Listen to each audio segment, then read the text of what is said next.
The billionaire mother had already accepted the Surprise! cruel truth. Her twin daughters would never walk, never Peekaboo. speak, never I'm call gonna get anyone you. mom. But one quiet morning she entered the living room and froze. The janitor, the man everyone overlooked, was kneeling before the girls, his eyes gentle, his hands open. And then it happened. The twins looked up, smiled, and said their very first words. Da. D. What she saw next changed everything she thought she knew about miracles. Before we go on, allow me to wish you peace and good health. Tell me from which country and at what time are you watching this story? The Whitmore mansion stood at the edge of Willow Creek, its stone walls soaked in the pale glow of late October sunlight. For years, the townsfolk of Asheville had whispered about it, the grand house where laughter had died too soon. The garden outside was immaculate, trimmed to perfection, but not a single sound of play ever came from within. Inside, polished floors reflected chandeliers, but the air hung heavy with silence, the kind that belonged to a church after a funeral. Clara Whitmore walked across the marble hallway with the rhythm of someone who measured every step. Her heels echoed softly, the only proof of life in the house. She paused before a tall mirror and adjusted her pearl earring, her reflection as composed as the portraits of her ancestors that lined the wall. It was a face trained to reveal nothing, 40 years old, beautiful but untouched by warmth. A faint aroma of coffee followed her. She took her cup everywhere as though the bitterness kept her awake from dreams she refused to see again. At the end of the corridor, behind a white door, two small girls sat quietly in their therapy chairs. Hazel and Iris, 5 years old, identical twins with pale faces and chestnut curls, watched the morning light crawl across the window. They did not speak, nor did they move much. Their arms rested on soft cushions, fingers slightly curled, eyes following invisible shapes in the air. Machines hummed faintly nearby. Their nurse, Martha Lee, hummed along, wiping the corners of the girls' mouths with tender precision. Clara entered, her perfume preceding her. "Good morning," she said, voice smooth, almost detached. Martha turned, smiling kindly. "They've been calm today, ma'am. The therapist said Hazel's grip was a little stronger yesterday." Clara nodded, glancing briefly at the charts clipped to the wall. "Keep the schedule as it is. The doctor in Raleigh wants new data before Friday." Martha hesitated, then added gently, "Sometimes they respond better when there's music. The radio calms them." Clara's expression tightened. "Music won't fix what's broken, Martha. Only structure will." The nurse lowered her gaze, understanding the boundary had been reached. Clara stepped closer to the twins, brushing a strand of hair from Iris's forehead. The child's eyes flickered toward her mother, but did not hold there. The look passed like a shadow over glass. When Clara left the room, her heels faded into silence again. Martha sighed. Glancing at the clock, it was almost 4 in the afternoon when the new janitor was supposed to arrive. She hoped he'd be kind. Downstairs, the front door opened to a quiet squeak. The man who stepped in was tall but lean, with sun-browned skin and tired eyes that carried both strength and gentleness. Eli Turner removed his cap, smoothing his messy brown hair. His navy work uniform had seen better days, and his gloves hung loosely from his back pocket. He stood for a moment at the threshold, breathing in the scent of wax and lemon polish, as though the air itself warned him to tread softly in a house that had forgotten warmth. He met the housekeeper, Mrs. Douglas, who handed him a checklist. "You'll start with the East Wing, Mr. Turner. Mrs. Whitmore likes things spotless. She doesn't talk much, but you'll know if you've done something wrong." Eli smiled faintly. "I'll do my best, ma'am." "Thank you." By the time he reached the upper hall, evening sunlight filtered through the tall windows, turning the marble floors golden. He began to hum under his breath, just a tune, something his mother used to sing when cleaning on Sundays. The melody was soft, a little sad, but steady. As he passed the nursery door, the tune drifted inside. Hazel's eyes shifted first, then Iris's. Both turned their heads toward the sound. Martha noticed. "Well now," she whispered, "aren't you listening?" The melody swayed through the air like dust caught in a sunbeam, simple yet alive. The twins' chests rose and fell in rhythm, as if their bodies remembered something their minds had forgotten. Eli kept humming as he worked, unaware that downstairs Clara had paused mid-step. For a fleeting second, she thought she heard something she hadn't heard in years, a thread of song weaving through silence. When she returned to the nursery to check on the girls, the sound had stopped. Eli was gone, but Hazel's lips quivered ever so slightly, forming a shape, no voice yet only motion. Martha gasped softly. Did you see that Clara blinked? What? Her lips moved. Martha whispered, eyes wide. I swear she tried to make a sound. Clara stepped closer, heart thudding beneath her composure. Hazel's small mouth trembled again, a faint hum, barely audible, fragile as glass. It could have been the hum of the machines, or perhaps it wasn't. For a moment, Clara's breath caught in her chest. Maybe just coincidence, she muttered more to herself than to anyone. But as she turned away, she couldn't help noticing the stillness in the room had changed. It wasn't the silence of death anymore. It was the kind that waits to be broken. Outside, the sky was deepening into dusk. The first autumn wind swept through the open window, brushing the curtains like a sigh. Somewhere down the hall, a man's quiet humming began again, steady, gentle, full of something that had long been missing in this house. The night deepened over Willow Creek, and the mansion grew still once more. Clara sat alone in the study, a half-finished cup of coffee cooling beside her. The clock on the mantel ticked with the quiet insistence of time that refused to stop for anyone. She tried to read a financial report, but her eyes slid over the words without meaning. Her mind replayed that faint sound from earlier, the almost hum from Hazel's throat. It couldn't be real. Not after 5 years of silence. The best specialists in Raleigh had sworn the girl's condition was permanent. Still, the image of her daughter's trembling lips refused to fade. It was a memory sharper than grief, softer than hope. She rose and walked to the window. Outside, the garden lights cast gentle halos across the lawn. The swings Robert had built before the accident still hung motionless. She had left them there, a monument to promises that never lived long enough.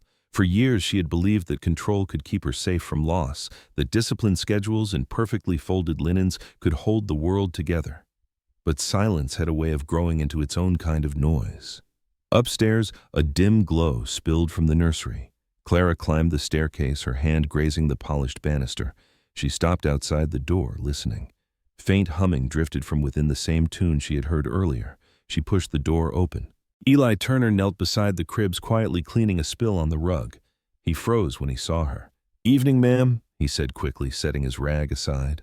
Clara crossed her arms. "You're still here. It's almost 8. "Yes, ma'am. I wanted to finish this room before I left."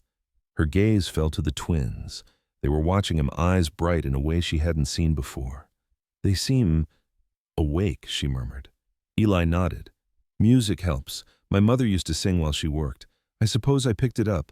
Clara hesitated, torn between annoyance and curiosity. "You sang to them?" "Just hummed, ma'am. They looked frightened when the wind hit the window, so I figured a tune might help." For a long moment she said nothing, studying his face, the sun-creased lines near his eyes, the gentleness in his voice. Something about him didn't fit the world she had built here, too real, too warm, too human. "You don't need to do more than your duties," she said finally. "We have therapists for emotional care." "Yes, ma'am," he replied softly without resentment. "I'll keep that in mind." She turned to leave, but one of the twins made a soft sound behind her, a breath, a broken syllable, a whisper of life. Clara froze. She didn't turn around, afraid the moment would vanish if she acknowledged it. The sound came again, faint but distinct. Martha covered her mouth, eyes glistening. Eli stayed perfectly still, as if breathing too loudly might break the fragile miracle unfolding in front of them. Clara's heart pounded painfully. She gripped the doorknob, every instinct telling her to rush forward to call the doctors to make sense of it, but something deeper told her to do the opposite, to simply listen. The sound faded, replaced by the rhythm of tiny breaths. The girls had drifted back into stillness. Clara stepped backward out of the room, her pulse still trembling through her fingertips. In the hallway, she leaned against the wall, closing her eyes. The house felt different, less like a tomb, more like a body beginning to breathe again. She thought of Robert's voice, the way he used to sing off-key in the kitchen, of how the twins had moved inside her belly when he played the old guitar. For the first time in years, she let herself miss him openly. Downstairs, Eli gathered his tools. The old floorboards creaked beneath his boots. He looked up at the grand staircase where Clara stood halfway down, half in shadow. Their eyes met briefly, two strangers bound by something neither could name yet. "Good night, Mrs. Whitmore," he said quietly. She didn't answer right away. The words felt stuck somewhere between her heart and her throat. Finally, she managed a faint "good night." When the door closed behind him, the house did not fall back into silence as before. It held a new sound, the lingering echo of a lullaby hummed by a man who had no reason to care, and the quiet breath of two little girls who had begun to find their voices. Clara stood there staring at the door long after the footsteps faded into the dark. Somewhere in her chest, something small and long forgotten stirred, like the first flicker of a match in a room that had been cold for too long. Outside, the moon rose over the mountains, lighting the path along Willow Creek. The water below shimmered faintly, whispering of change. Inside the mansion, Clara whispered to herself, though she wasn't sure why. Maybe it wasn't coincidence after all. And from somewhere down the empty hallway, just before the clock struck 9, came a fragile echo. One word, soft as a breath from the nursery upstairs. The morning light crept gently across the Blue Ridge Mountains, washing the Whitmore estate in a faint golden mist. Dew clung to the roses lining the walkway, and the sound of distant church bells echoed from the valley. Inside the mansion, the quiet hum of order resumed, coffee-brewing footsteps of maids, the soft clink of porcelain against marble. Clara sat at the long dining table, her breakfast untouched. The paper in front of her was folded neatly beside a cooling cup of coffee. Her mind drifted far from the printed words and into the echo that still haunted her from the night before, the sound from Hazel's lips, soft and impossible. She stirred the coffee absently and glanced at the clock. 8:15. The new janitor, Eli Turner, would already be at work. She didn't plan to see him yet. Her eyes flicked toward the hall every time she heard footsteps. Martha entered quietly. "The girls are awake, ma'am. Calm this morning. I think they slept better." Clara nodded, pretending to focus on her cup. "Good. Keep their therapy on schedule." Martha hesitated, then added, "They smiled when they heard humming this morning. I think Mr. Turner was in the hallway." Clara looked up sharply. He was humming again. "Yes, ma'am. It's a gentle tune. They like it." For a brief second, something flickered across Clara's face, something close to longing, but it vanished before it could take shape. "Remind him that his duties are maintenance, not therapy," she said quietly. Martha nodded but smiled softly, as if she knew the order wouldn't matter. Later that morning, as Clara reviewed estate invoices in her office, the faint sound of a melody reached her through the vents. She froze. The tune was simple, 3 rising notes, one falling like a lullaby meant for children who had forgotten how to dream. Her pulse quickened. She stepped out into the corridor, following the sound. Down the hall, she found Eli kneeling beside the twins, mending a loose wheel on Hazel's chair. His voice was barely above a whisper, his hum so low it almost blended with the air. When he looked up and saw Clara, he straightened immediately, wiping his hands on his gloves. "Morning, ma'am," he said softly. Her tone was steady, but her heartbeat wasn't. "Do you always sing while you work, Mr. Turner?" "Sometimes," he replied. "It keeps the silence from feeling too heavy." Clara glanced at the twins.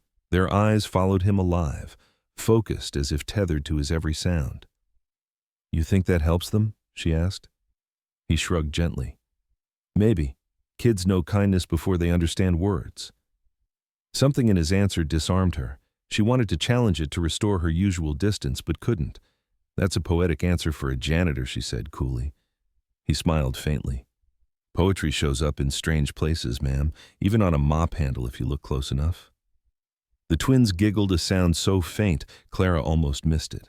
She turned sharply toward them, disbelief flooding her face. They weren't laughing fully, not yet, but their lips curled, eyes bright with quiet joy. Martha gasped from the corner. "Oh my goodness, they're trying to smile." Clara felt her chest tighten. She wanted to ask how or why, but words failed. She simply stared at Eli. He bowed his head slightly. "They're stronger than they look, ma'am." She took a step back, as if distance could protect her from what she was feeling. "Thank you, Mr. Turner. That will be all." Her voice trembled just enough to betray her. When Eli left the room, seemed to dim. The melody faded with him, and the girl's expressions softened into calm once more. That afternoon, Clara found herself standing by the tall windows overlooking the garden. The swings swayed faintly in the autumn breeze. She remembered the sound of her husband's laughter, Robert's baritone hum as he painted the nursery before the crash. The same tune. No, she told herself it couldn't be. Yet the coincidence pressed on her heart like a quiet knock she wasn't ready to answer. As evening approached, Eli passed through the foyer with his cleaning supplies. He nodded politely when he saw her. "Evening, Mrs. Whitmore." She hesitated, her usual formality softening. "Good evening, Mr. Turner. I noticed you have a gift with the girls. I just talked to them," he said simply. "And listen." "Listen," she repeated, surprised. "Yes, ma'am. Most folks talk to children like they're broken toys, but they hear more than we think." His words lingered long after he left. Clara returned to the window as twilight deepened over the hills. Somewhere upstairs she heard faint laughter, two tiny voices, fragile but real, blooming where silence had once lived. She pressed her hand to her lips, eyes glistening. For the first time in years, she whispered a thank you into the empty air. Not to God, not to the doctors, but to the stranger who had somehow spoken to silence and made it answer back. The rain returned the next day, light as breath against the windows. Eli arrived before dawn, boots damp from the gravel road. He greeted Mrs. Douglas, then went straight to the East Hall with his tools. The house woke slowly around him. Creaks, distant footsteps, the faint hiss of steam from the kitchen. Upstairs, Clara stood before the mirror buttoning her cardigan. For the first time in years, she felt uncertain of what her day should look like. She had always known exactly what to do, every minute scheduled, every breath accounted for. But now, with the twins smiling in their sleep, a question kept echoing: what if order had been the wrong kind of love? She found herself watching from the doorway again as Eli worked. The twins followed his every motion, calm, alert. When he noticed her, he paused. "Morning, ma'am. Do you always speak to them like that?" she asked. He looked up, puzzled. "Like what?" As if they can answer. He smiled faintly. "Maybe they can, just not the way we expect." Martha, tidying the dresser, glanced up. "He's right, ma'am. They look different when he's here." Clara's voice softened. "Different how they look alive," Martha said simply. Something in Clara's chest ached. She turned away before anyone could see her eyes. Later that afternoon, Eli was in the garden mending a loose gate hinge when Clara stepped outside, coffee cup in hand. The air smelled of pine and wet earth. "You've been here long?" she asked, more to fill the silence than from curiosity. "Couple of weeks, ma'am." He straightened, wiping his hands. "It's quiet work." "I don't mind quiet. You don't seem like a man afraid of silence," she said. He chuckled softly. "Silence isn't the enemy. It's what we fill it with that matters." Her gaze drifted toward the upstairs windows. "My house has been silent for too long. Maybe it's waiting to hear something worth keeping," he said. For a moment, neither spoke. Rain began again, soft on the magnolia leaves. Clara looked at him, really looked, and saw not a worker but a man who carried gentleness like a skill. That evening the mansion felt lighter. The twins slept peacefully, their hands curled together. Clara lingered at their doorway, watching the slow rise and fall of their breathing. Somewhere in the distance, Eli's humming returned, steady, unhurried, like a heartbeat finding its rhythm. She closed her eyes. The sound threaded through the halls, through the ache in her chest, through 5 years of grief. When she opened them again, she whispered to the dark, "Who are you?" From the nursery came a sound so soft she thought it might be the wind, two tiny voices murmuring in their sleep, as if answering her without words. Saturday morning drifted in with a soft fog that rolled down from the Blue Ridge peaks, curling around the old pines like a slow breath. The air smelled of maple syrup and wood smoke from distant chimneys. Inside the Whitmore mansion, sunlight spilled through lace curtains, landing gently across the breakfast table. Clara sat there, stirring her coffee but not drinking it. Across from her, the twins watched the flicker of candlelight on the table, their eyes calm and curious. It had been a week since the first sound. Hazel had hummed twice since then, tiny tremors of hope in a house that had forgotten what hope felt like. Clara told no one outside the staff. She feared the doctors would turn it into charts and data, stripping away the miracle. Some things she was beginning to realize were meant to be witnessed, not measured. Eli entered quietly with a basket of clean linens. His uniform sleeves were rolled up, revealing arms lined with faint scars, evidence of years of work. When he saw Clara, he nodded. "Morning, ma'am." "Good morning," she replied, surprised by how natural the greeting felt now. He replaced the tablecloth with calm precision. When one of the twins reached a hand toward him, he paused, smiling. "Careful now," he said softly. You'll have me tripping over my own feet. Hazel's tiny hand brushed his sleeve and Clara caught her breath. She had never seen her daughter reach for anyone before, not even her. Something tightened in her chest, not jealousy, but a fragile kind of awe. After breakfast, Clara found Eli in the hallway polishing the wood banister. "You've worked with children before," she asked. "Yes, ma'am," he said without looking up. "Hospitals mostly. Maintenance work, but you learn things just by being around." She hesitated. "Hospitals?" He nodded. "Children's wards. Sometimes the parents talk to you more than they talk to the doctors." There was a pause, and then she asked softly, "Do you have children of your own?" He smiled faintly, eyes dropping to the floor. "A daughter. Lydia, 5 years old. The same age as mine. Yes, ma'am." Clara wanted to ask more, but something in his voice made her stop. He picked up his bucket and tools. "If you'll excuse me, Mrs. Whitmore, I need to check the boiler room before the storm tonight." When he left, she stood alone in the hall, listening to the echo of his steps fade away.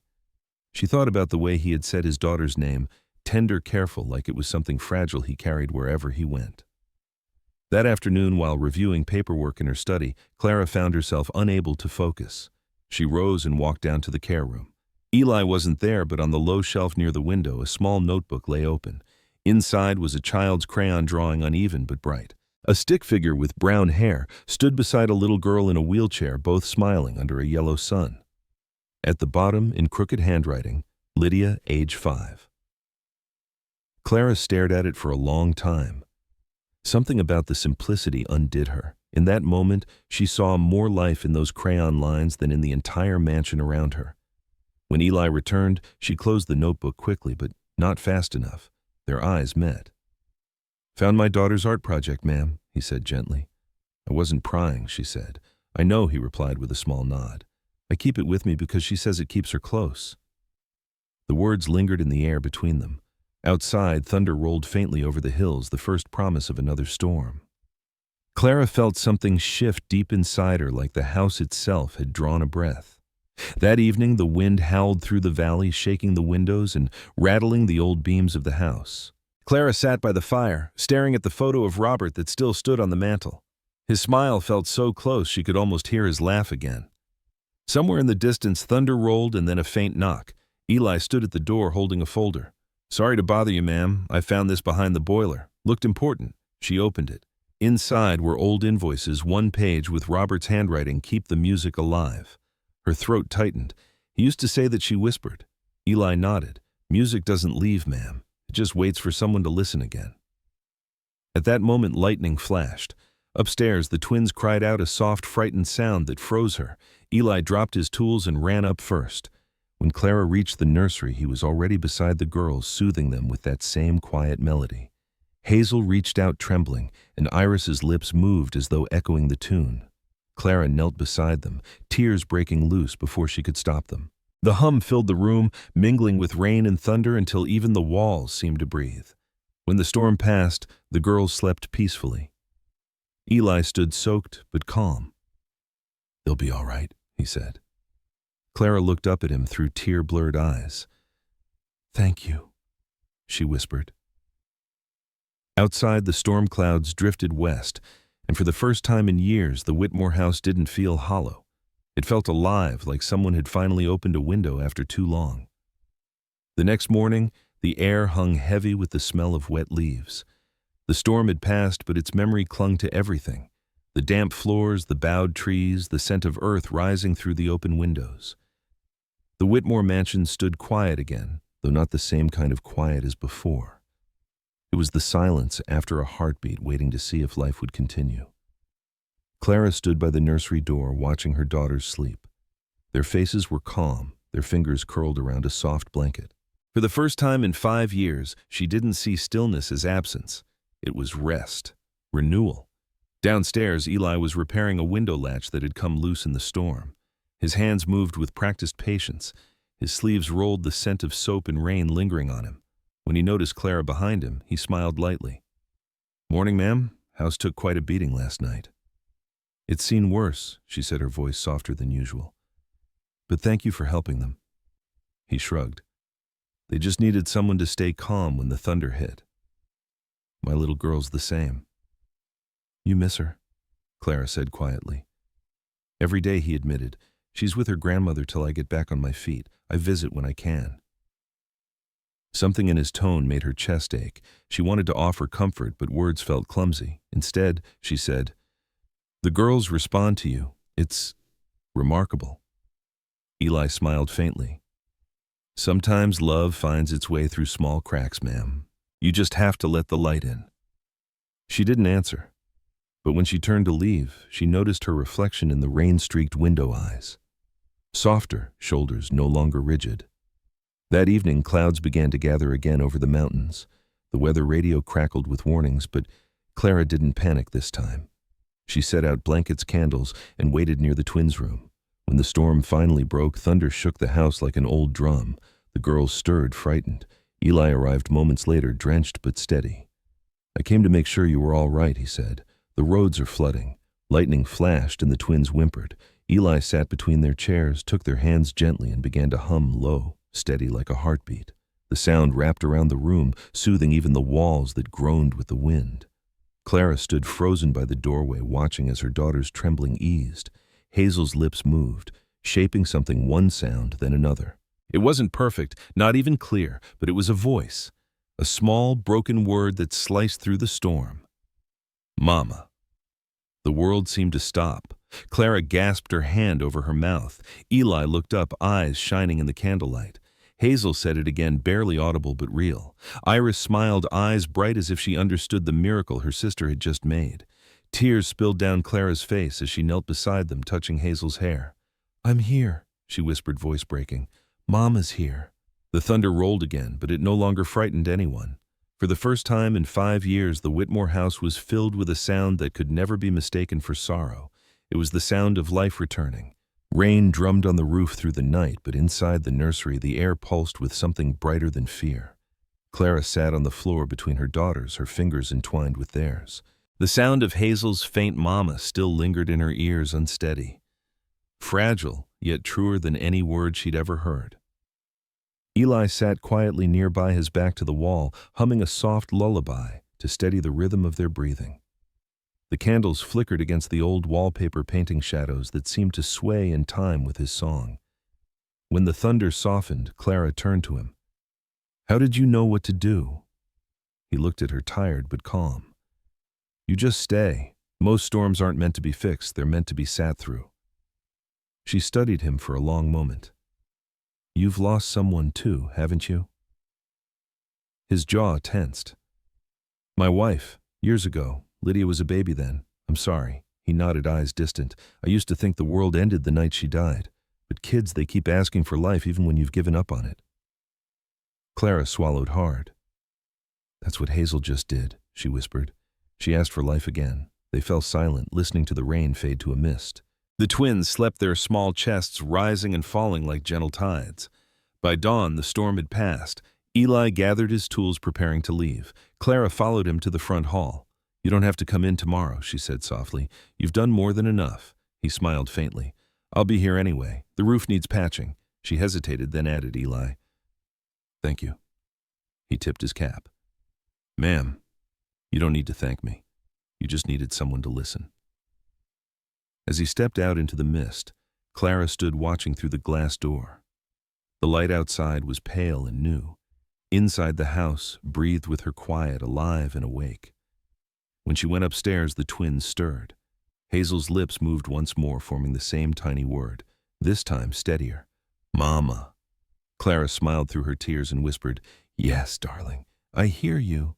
And for the first time in half a decade, the great stone mansion on Willow Creek wasn't silent. It was singing.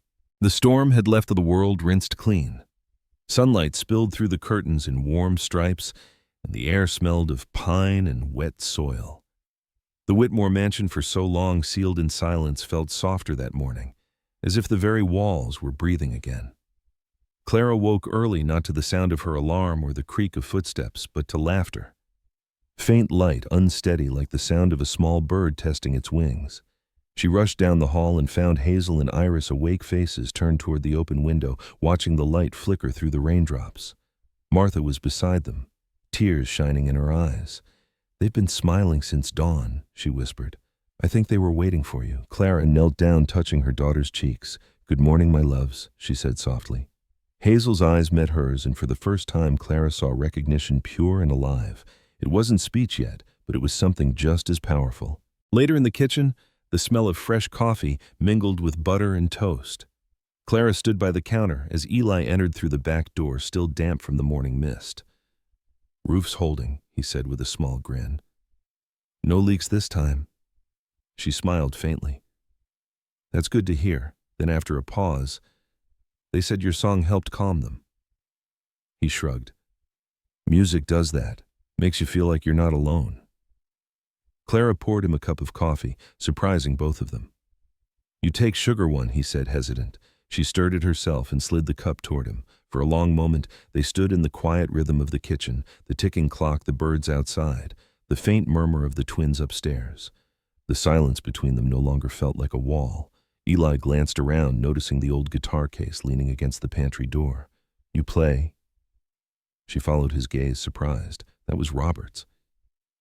He used to sing to the girls every night. After he passed, I couldn't bear to open it. Eli nodded slowly. Maybe it's time you did. His words lingered after he left. Clara picked up the case that afternoon, her hands trembling. Inside, the wood gleamed faintly, strings dusty but intact. She touched one and winced at the faint note it made, thin, broken, yet alive.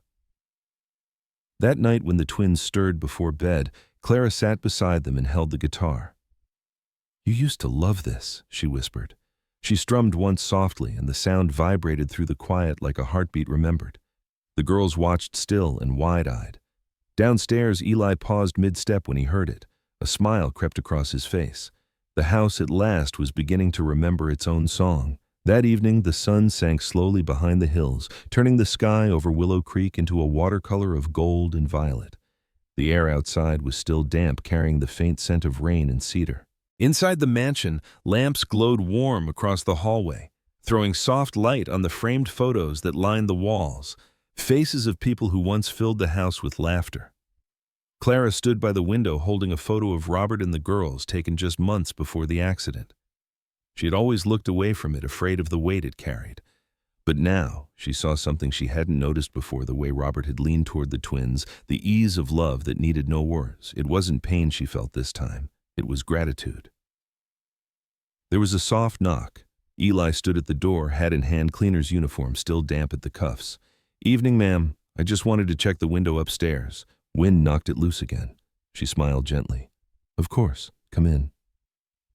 As he crossed the threshold, Clara noticed how naturally he belonged to the rhythm of the house now, like an old melody returning to its rightful place. They moved together through the hall, past the sound of the twins giggling faintly from their room. The laughter echoed down the corridor, and light. They've been different since that night, she said softly. Eli nodded. Storms do that. They break things, but sometimes they wash away what's been holding us down. They reached the window. He adjusted the latch hands steady. Clara watched him, realizing how much warmth had crept into her days since he arrived. She hadn't invited it, but she couldn't deny it either. Eli, she said quietly, why did you really come to work here? He hesitated. Eyes on the glass. I needed a job that let me stay close to my daughter's hospital in town. She's recovering from surgery, Lydia Clara said softly. You mentioned her. He nodded. She's strong like your girls, braver than I deserve. Something unspoken passed between them, two people bound by grief, softened by the same kind of love. When he turned to leave, Clara stopped him. Eli, if you ever need to bring her here to visit, my home has space.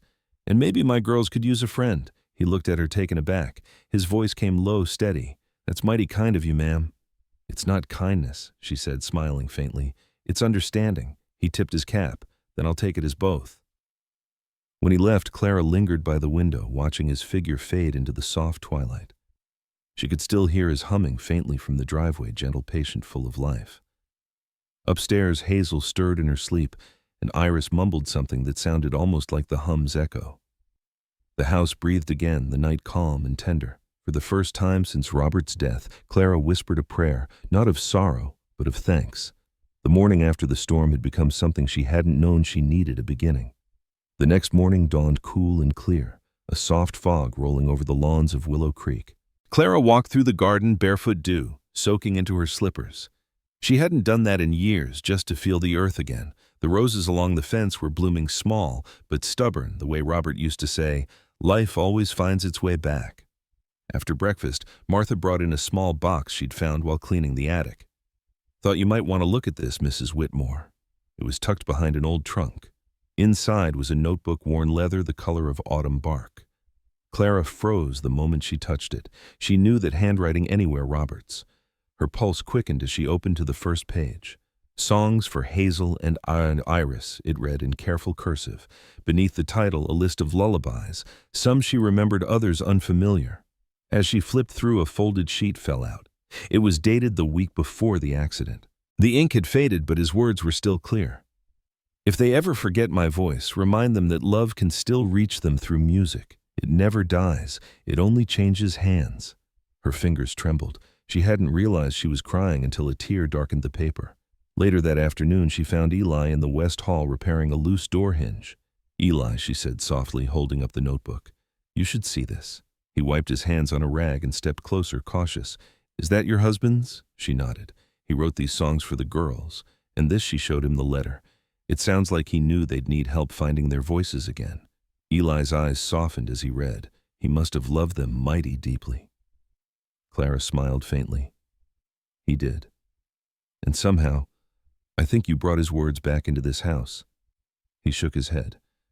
"Ma'am, I just cleaned floors and fixed pipes." "No," she said gently. "You reminded me to listen." They sat together at the dining table, the open notebook between them. The afternoon light caught the dust motes floating in the air like tiny sparks of memory. "Would you sing one?" she asked quietly. Eli hesitated, then nodded. His voice rose low and rough at first, then steadier, singing one of Robert's songs. The melody drifted through the house, filling corners that had been silent for too long. Upstairs, the twins stirred. Hazel turned her head toward the sound, Iris's hand twitching on the blanket as if reaching for it. Clara pressed her hand to her chest. "Do you hear that?" she whispered. "They remember." Eli stopped singing, smiling faintly. "Then I reckon we just found their medicine." The notebook lay open between them, glowing faintly in the sunlight, like the heart of a story still being written.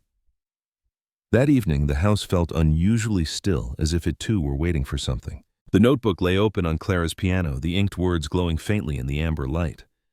She sat in front of it for a long time, tracing Robert's handwriting with her fingertips, as if touching his voice. A knock sounded softly at the door. Eli stepped in, holding a folded piece of paper. "I think you should see this," he said quietly. "It fell out when I was cleaning the study shelf. It was an old photograph, Robert and Eli standing side by side at a charity concert 10 years earlier. Robert with his familiar warm smile, Eli in hospital scrubs, holding a small donation jar labeled Children's Music Fund." Clara's breath caught. "You knew him?" Eli nodded slowly. "We met years ago. He was sponsoring a children's wing where my daughter was treated. I was just a janitor back then. He stayed late one night and helped me fix a broken speaker in the therapy room. We never saw each other again." Her voice broke. "You sang to those children, didn't you?" He looked down. "He asked me to. Said music could teach the body what medicine couldn't. I never forgot that." Tears filled her eyes. "And now you're doing the same for Hazel and Iris." Eli shook his head gently. "Ma'am, I'm just finishing what he started." The room fell into a hush, broken only by the faint ticking of the grandfather clock. Clara turned back to the notebook. On the last page in Robert's neat fading script was a line that made her chest tighten. "If this house ever forgets how to sing, someone will come along to remind it." She looked up at Eli, realizing that the words had found their echo in his voice, his patience, and the quiet miracle unfolding upstairs. Without speaking, she moved to the piano and began to play one of the lullabies from the notebook. Eli's low humming joined her, blending into a harmony that wrapped the room like sunlight after rain. Upstairs, the twins stirred again. Hazel's fingers tapped the blanket in rhythm. Iris's lips moved, forming a broken hum that slowly became a sound, a word. "Mama." Clara's hands froze on the keys. Eli turned toward the sound, awe softening his face. For a long moment, neither spoke. The silence itself seemed sacred. Then Clara whispered through her tears, "Robert was right. Love never dies, it just finds a new voice." Outside, the wind brushed through the maple leaves, carrying the melody out into the night, the house of Willow Creek singing again, alive with memory and grace. 2 weeks passed since the song returned to the house. Spring had settled gently over Willow Creek, and the cherry trees along the drive were blushing pale pink. The Whitmore mansion no longer felt like a monument to lost laughter, now lived where silence used to echo. Each morning, Clara found Eli already at work before sunrise, fixing the porch railing or mending the garden fence. The twins would always watch from the window, waiting for him to wave. They smiled now, small, uncertain smiles, but real. One afternoon, while arranging flowers in the parlor, Clara glanced outside and saw Eli sitting under the maple tree, his daughter beside him. Lydia was a small girl with dark curls, a gentle face, and a wheelchair decorated with stickers of stars and butterflies. He was reading to her, his voice steady, full of warmth. Clara stepped outside. The air smelled faintly of rain and lilacs. "She's beautiful," she said softly. Eli turned startled, then smiled. "Thank you, ma'am. Lydia loves being out here. She says your garden feels alive." Clara knelt beside the little girl. "It's nice to finally meet you, Lydia." The child grinned shyly. "Daddy said your girls sing pretty." Clara chuckled, eyes glistening. "They're learning thanks to your daddy." Lydia looked toward the house. "Can I meet them?" Eli hesitated, but Clara nodded. Of course, they'd like that. Inside, the meeting was awkward. At first, 3 quiet children studying each other with curiosity. But soon, Hazel reached forward, offering Lydia one of her soft toys, and Iris began to hum a few broken notes. Lydia joined in, clapping lightly, her laughter spilling into the air like wind chimes. Clara stood by the doorway, her throat tight. The room was full of something she hadn't felt in years. Life unplanned, unpolished, miraculous. That evening, after Eli wheeled Lydia to the car, Clara stopped him at the gate. "You can stay, both of you," she said, her voice trembling slightly. "There's space here. The West Wing has been empty for too long." He stared at her, caught off guard. "Ma'am, I can't let you—" "Please," she interrupted gently. "It isn't charity. It's the right thing. My girls need you, and maybe Lydia needs a place where she can grow, not just survive." For a long time, he didn't speak. The sunset lit his face in gold. "You sure about this?" Clara nodded. "I am." Eli glanced at the house, at the laughter floating through its open windows, and then back at her. "All right," he said quietly. "We'll come home tomorrow." As he drove away, Clara stood in the driveway, wind lifting her hair, heart beating like it hadn't in years. Behind her, the twins' laughter drifted through the open door, mingling with the fading hum of Eli's truck, 2 melodies crossing paths, beginning to sound like one song. The next day dawned with a silver mist that lingered above the valley like a veil. Clara stood at the front porch of Willow Creek, a mug of coffee warming her hands as she watched the long dirt road winding through the trees. Somewhere in the distance, she could already hear the low hum of an engine. Eli's old pickup appeared through the fog, rattling gently as it climbed the hill. In the back seat, Lydia was pressed against the window, her small hand waving eagerly the moment she saw the house. For a reason she couldn't explain, Clara felt her throat tighten. The image reminded her of her own girls, of all the mornings she had waited for something to fill the silence that once haunted these walls. Martha opened the front door behind her. "Everything's ready, ma'am. The West Wing's aired-out sheets are fresh, and I stocked the cupboards like you asked." Clara smiled faintly. "Thank you, Martha. Let's make them feel at home." When Eli parked, he looked almost uncertain, stepping out as if the driveway itself were sacred ground. "Morning, ma'am," he said, voice steady but humble. "Good morning," Clara replied, "and please stop calling me ma'am. We're past that now." He chuckled nervously. "Yes, ma'am, I mean Clara." She bent down to greet Lydia, whose eyes sparkled with wonder. "Welcome home, sweetheart." Inside, the house seemed to react to their arrival. The air grew lighter, the old floorboards no longer creaking like sighs, but like footsteps of life returning. Lydia's wheelchair rolled smoothly across the hallway as Hazel and Iris peeked out from their room, their faces half hidden but glowing with curiosity. Clara knelt beside them. "Girls, this is Lydia. She's going to stay with us for a while." Hazel's gaze darted to the stickers on Lydia's chair, stars and butterflies, and she reached forward, tapping one softly. Lydia smiled. "Do you like them?" she asked. Hazel nodded. Then, in a whisper barely above breath, Iris said, "Pretty." Clara froze. That single word, pretty, carried a weight she couldn't measure. It was clear, fragile, and utterly real. She turned toward Eli, whose eyes were glistening. "Did you hear that she whispered?" He nodded slowly. "She's coming back to us." The rest of the day passed like a dream. Lydia and the twins played in the garden beneath the maple trees, making small piles of petals and laughing whenever the wind scattered them again. Eli repaired a loose swing that had hung idle since Robert's death. When Clara joined him, he handed her a wrench without a word, and they worked side by side, two people who understood loss building something whole again. At sunset, they gathered on the porch. The sky turned amber and lilac, streaked with the faint glow of coming stars. Clara brought out lemonade while Martha joined them with a plate of cookies. Hazel sat in Lydia's lap, giggling softly every time Eli made a funny face. Iris leaned against Clara's shoulder, humming the same lullaby that had once belonged to Robert. Eli noticed and smiled. That song, it always finds its way back. She used to fall asleep to it, Clara said quietly. Now she's the one carrying it. They fell into silence, the good kind, full, warm, unhurried. Clara's gaze drifted to the horizon, to the soft outline of the town lights in the valley below. She thought of the years she'd spent in darkness, of how easily grief can convince a heart that love is finished. But love, she realized, doesn't vanish. It changes shape like light passing through glass, still shining just different. As night settled in, Eli rose to take Lydia upstairs. "Good night, Clara," he said softly. "Good night, Eli," she replied, "and thank you for bringing music back." When the house quieted, Clara walked to Robert's portrait in the hall. The lamplight flickered over his painted smile. "We're not alone anymore," she whispered. "You were right. Someone did come to remind us how to sing." Outside, the wind stirred the chimes by the porch, scattering a soft melody through the night. Upstairs, 3 children slept peacefully, one in a wheelchair, 2 in small white beds, their dreams breathing in rhythm with the old house that at last had found its heartbeat again. And for the first time since the accident, Clara didn't pray for strength or forgiveness. She simply whispered, "Thank you," and let the quiet answer back. Summer arrived quietly in Willow Creek, not with fireworks or noise, but with the patient warmth of sunlight seeping through the curtains each morning.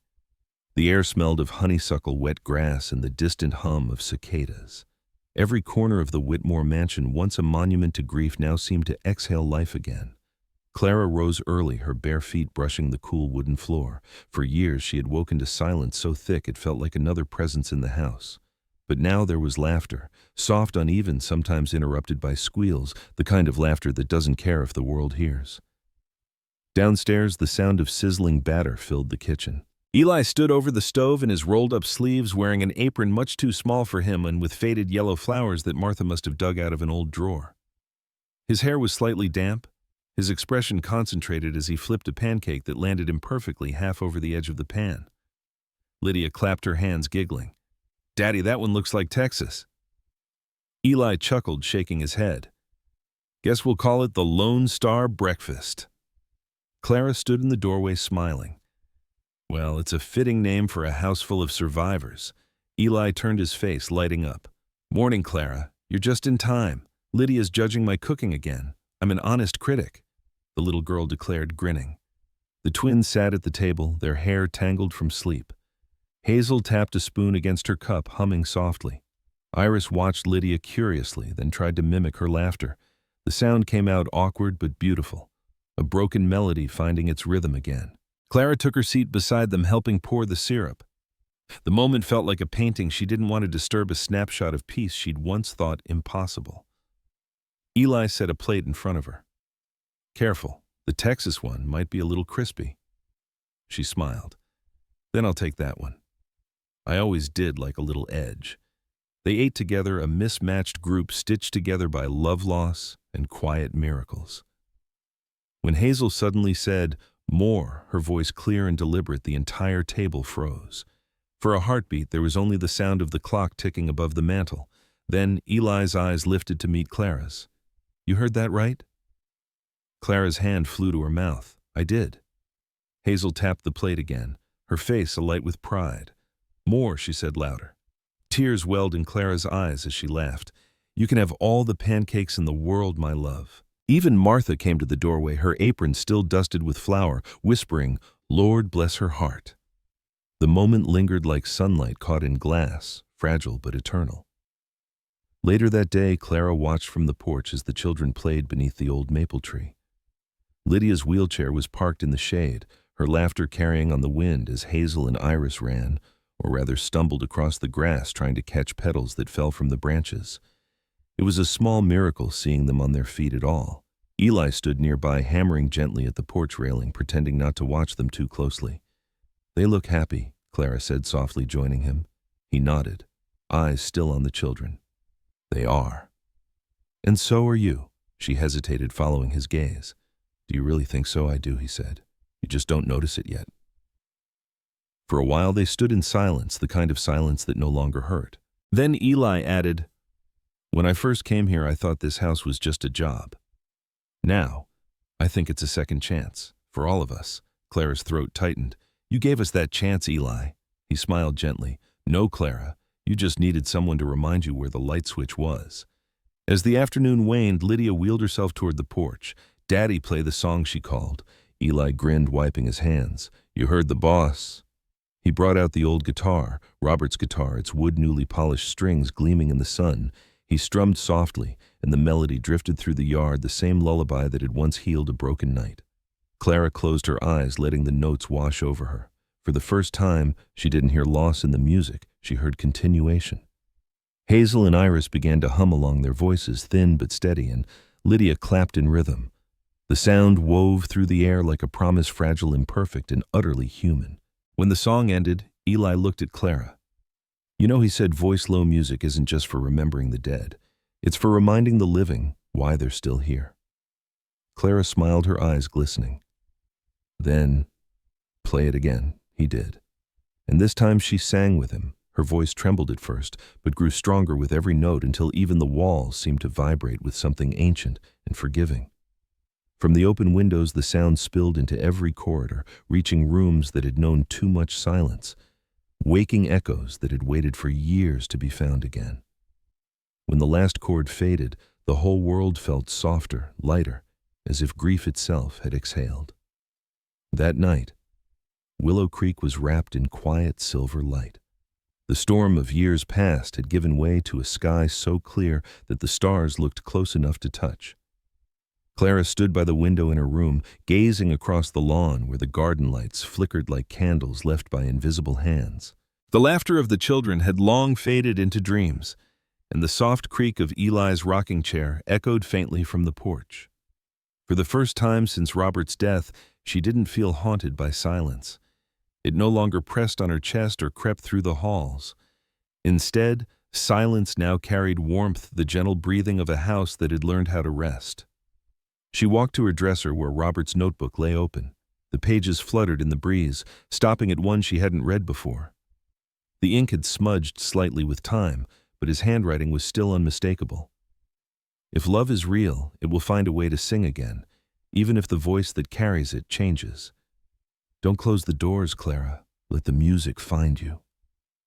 Her throat tightened. For years she had prayed for a sign, for forgiveness, for something that would let her breathe again. And now, standing there, she realized she hadn't been waiting for a miracle.